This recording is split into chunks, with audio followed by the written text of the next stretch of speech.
everyone, welcome again to our educational channel. Our today's video will be on one of the most important topics of English grammar, that is articles.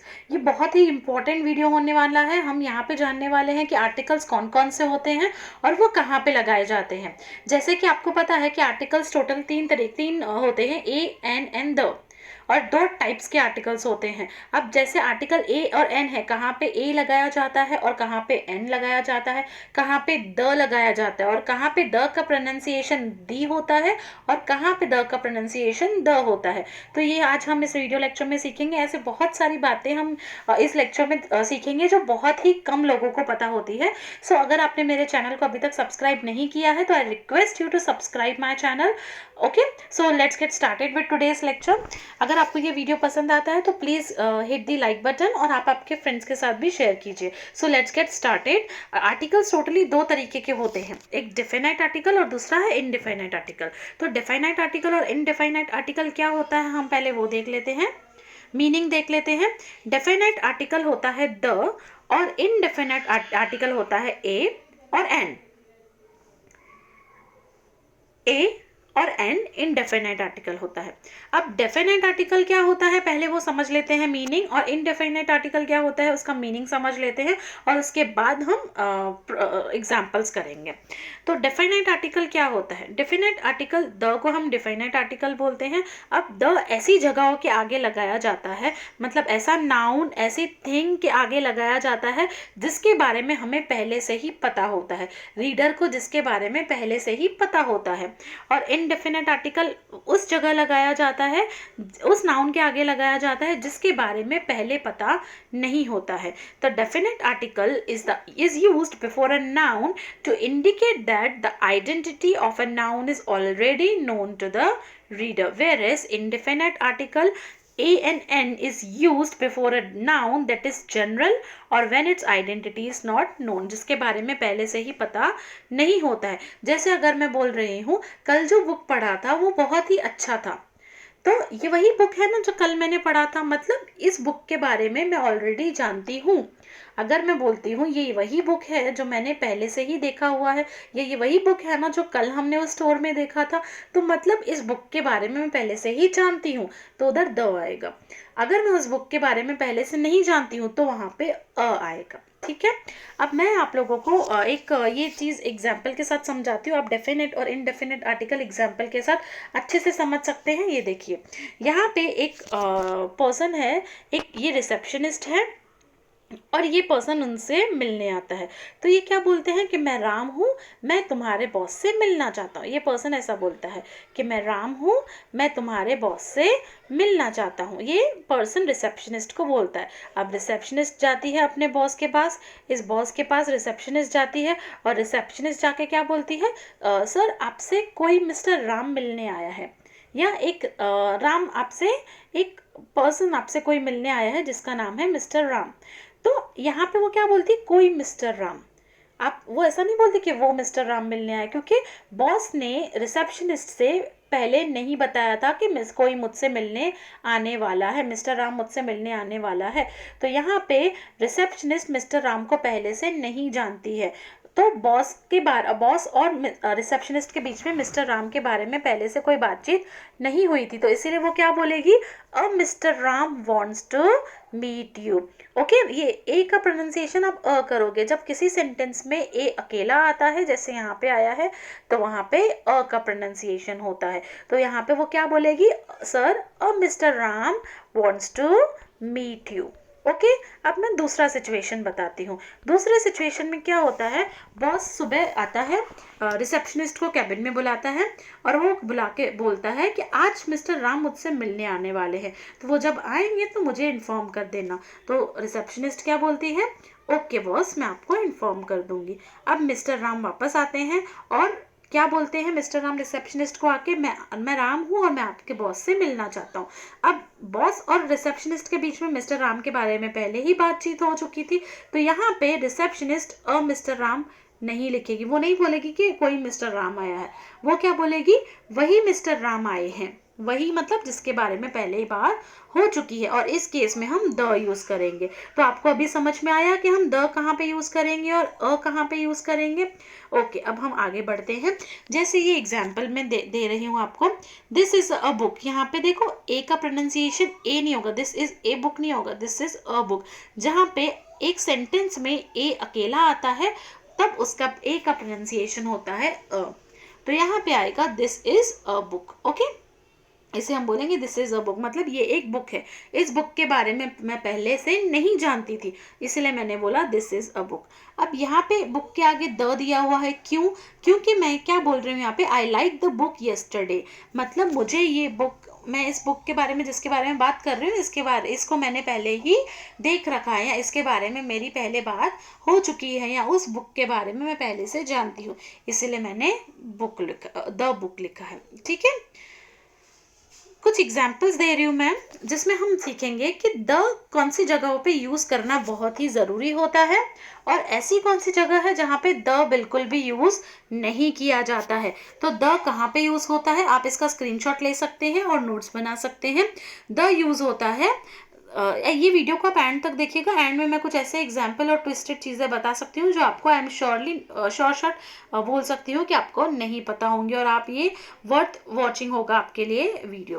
Okay, तो पहली चीज़ जहाँ पे the use की जा सकती है वो है यूनिक लोगों के सामने या यूनिक ऑब्जेक्ट के सामने। जैसे ये यूनिक है, एक ही है और दूसरा कोई नहीं है, जैसे सन है, earth, moon, the world, the sky, ये ऐसे दूसरे नहीं है, स्काई दूसरा नहीं है, यूनिक है। द सन दूसरा नहीं है, उन जगहों के पहले आपको द लगाना है। या ऐसा कोई एडजेक्टिव जो पूरे ग्रुप को रेफर करता है, जैसे मैं ओल्ड बोलूँ तो ओल्ड मतलब जितने भी बूढ़े लोग हैं वो ओल्ड के ग्रुप में आ जाएंगे, यंग बोलूँ तो जितने भी यंग लोग हैं वो यंग के ग्रुप में आ जाएंगे।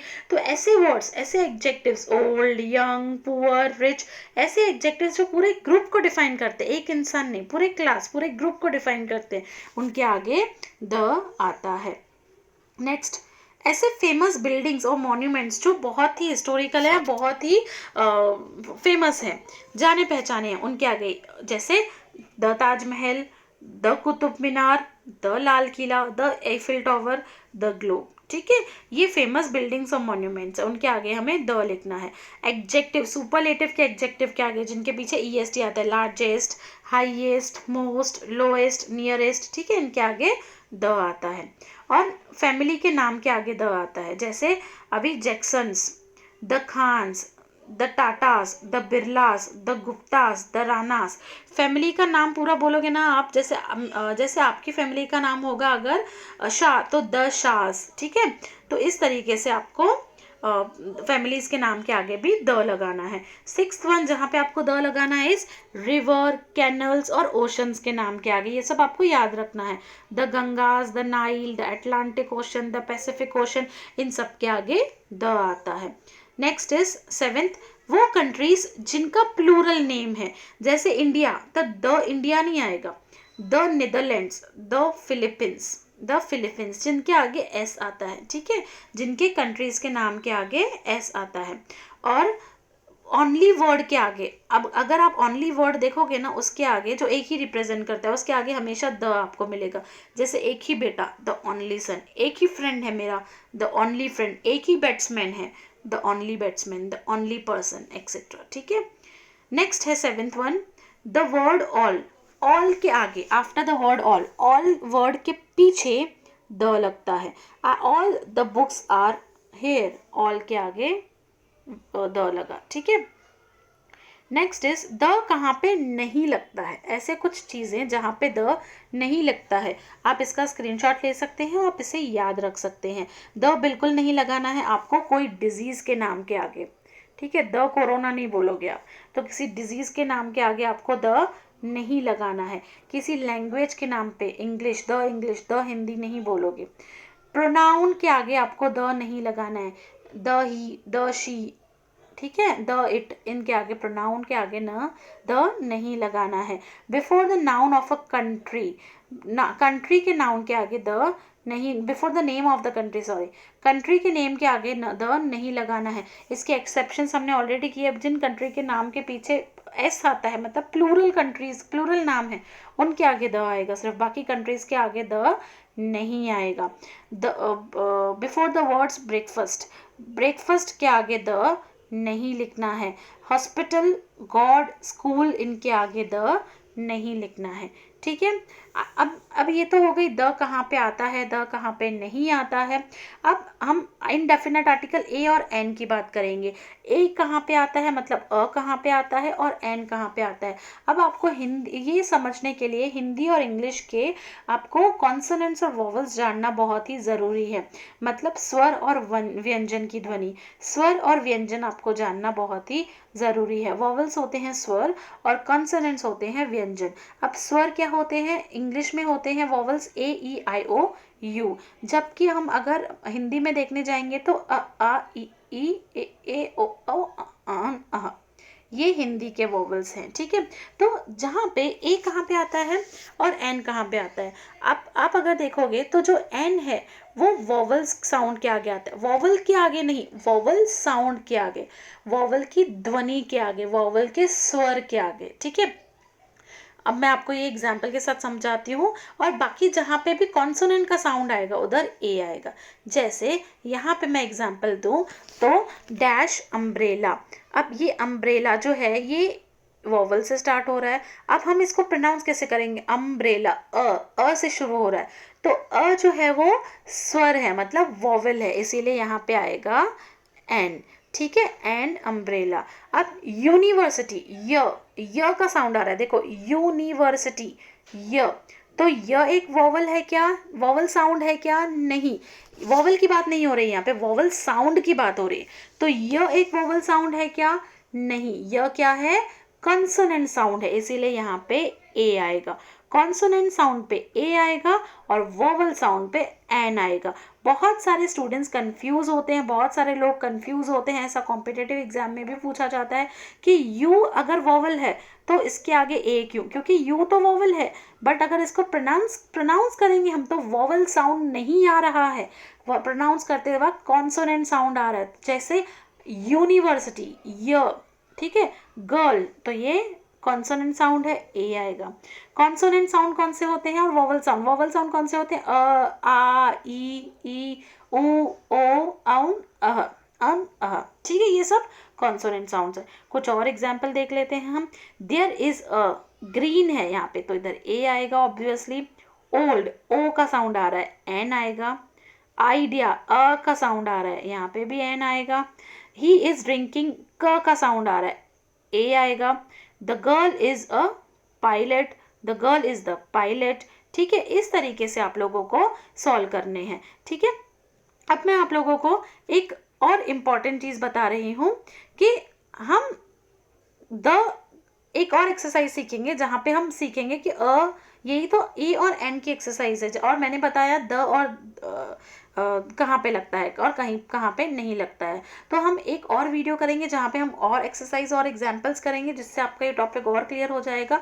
एक और एग्जाम्पल मैं आप लोगों को दे रही हूँ, एक और चीज़ आपको मैं इंपॉर्टेंट बता रही हूँ कि द को दी कब बोलते हैं और द कब बोलते हैं। उससे पहले हम ये सॉल्व कर लेते हैं। देखिए, the girl is a pilot, ये हो गया हमारा। यहाँ पे एयरपोर्ट, ए आ रहा है तो एन आएगा।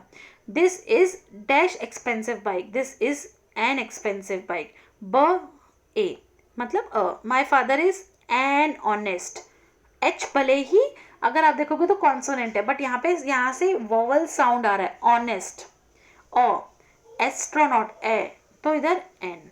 ठीक है, इस तरीके से आपको साउंड देखना है कौन सा आ रहा है। ये वीडियो खत्म करने से पहले मैं आपको बता दूं कि द और दी कहाँ पे बोला जाता है। अगर आप देखो, अगर मूवी एंड होती है तो क्या बोलते हैं, दी एंड हुआ, द एंड नहीं बोलते हैं, दी एंड बोलते हैं। ठीक है, और द बुक बोलते हैं, दी बुक नहीं बोलते हैं।